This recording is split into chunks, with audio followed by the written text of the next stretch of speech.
Racism isn't about intelligence. It's more like having a moral pop-up blocker that just never quite installed correctly.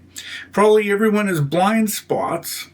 Consider that you could meet someone who's a genius engineer, someone who could build a rocket in their garage, but they can't quite understand why their girlfriend would rather go out dancing than stay at home and help them with their Star Wars Lego collection. Or someone else who could rebuild their car engine with a blindfold on, but loses a fist fight with their toaster. So with racism, it's like there's a module that just never downloaded. It's stuck at 2%, just a little wheel is spinning, just never quite complete.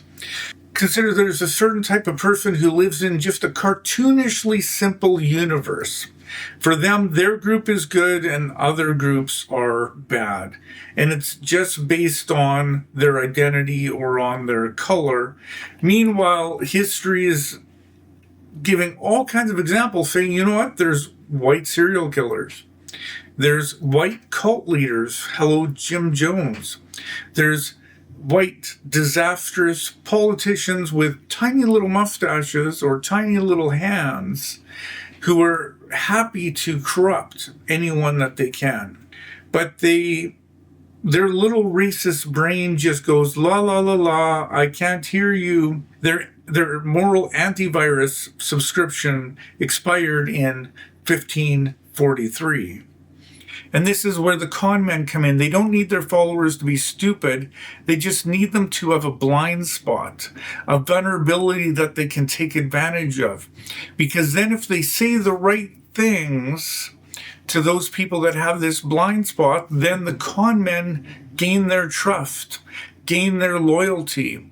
They believe that, so this person is finally saying the things that they have been thinking, the things that they believe, so they must be trustworthy. And there's a little pop-up that comes up, and it says, click here to blame an easy target. What the? What's all that crap? How long has that been? I haven't seen that one since the 90s. Oh, Jen, I have to fix this. No, leave it. I have it how I like it. How you like it? No, Jen, it's infected. If this was a human being, I'd shoot it in the face.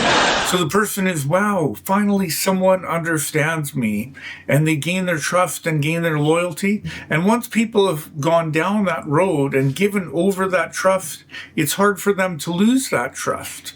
They can break promise after promise after promise because they have a vested interest in trusting this person. So once they've trusted this con man, he downloads malware onto them, takes over their operating system.